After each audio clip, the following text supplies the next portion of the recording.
Yo, this is JLB Sports TV. If you prefer me to idiots like Charles Barkley, then keep watching me just to lock to discover sports harmony. Hey everybody, welcome to JLB Sports TV. I'm Justin Block, and today is the first Sunday of the NFL season. But this episode, I'm not really going to talk about kickoff weekend. I'm just gonna make a few notes on the Packers-Bears game tonight. NBC at 8 o'clock. Everybody watch it. The Packers will win this game at Lambeau, and I think they'll split the game at Soldier Field against the Bears. That's all I'm saying right now. What I really want to talk about today is the case of 18-year-old hermaphrodite runner Caster Semenya. 2 months ago in Berlin at the Track and Field World Championships, she blew away the field in the 800-meter race with a time, I believe, 1:55. I run track, and that is a ridiculous time. My PR in that is a pretty garbage 2:20. But then she was subjected to gender testing, seeing how she kind of looks like a man and has a deep voice, and you think that she was a man, but then you see that she has a vagina, and then you're like, wait, 2 and 2 don't go together. So this entire gender testing deal with her has been public information for the past 2 months, and now we've discovered that she has a vagina,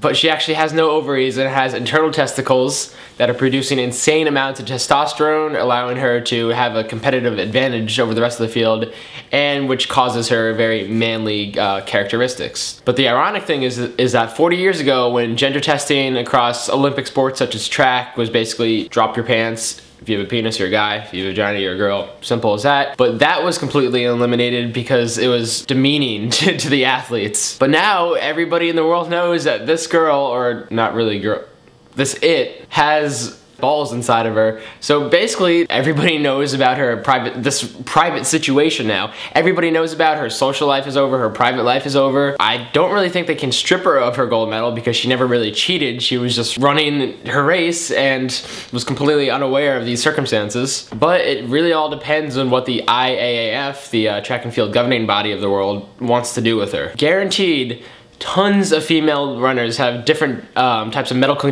conditions and biological traits which could affect their levels of testosterone. So it's really hard to get everybody on a level biological playing field. The IAAF could strip her medal, which I really don't think they will. But then if they do that, they're setting a precedent where they'd have to have all runners that have some type of hormone defect or birth defect or maybe tumor that causes insane levels of testosterone in female runners. They'd have to put them in separate grouping races, like a dog show, like different breeds. You'd have a category for everybody that's producing this amount of testosterone and this amount of testosterone, so that runners with different biological traits could have a totally fair playing field against each other. And then it really becomes just a giant ethical mess. Now, I think the funny thing is, male runners, when they don't produce enough testosterone, they get testosterone injections so that they can be on a level playing field with the rest of their runners biologically. Female runners, not so much. It's a little bit more difficult than that. Now, I really hope Caster Semenya gets to keep her title. I hope that she gets to run again, but that's really depending on what the IAAF wants to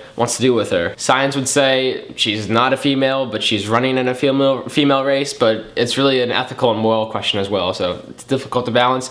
I want to hear what you guys think on this. Leave a video response or a text comment or whatever. So that's all for today for JLB Sports TV. I'm Justin Block, and go Pack, go!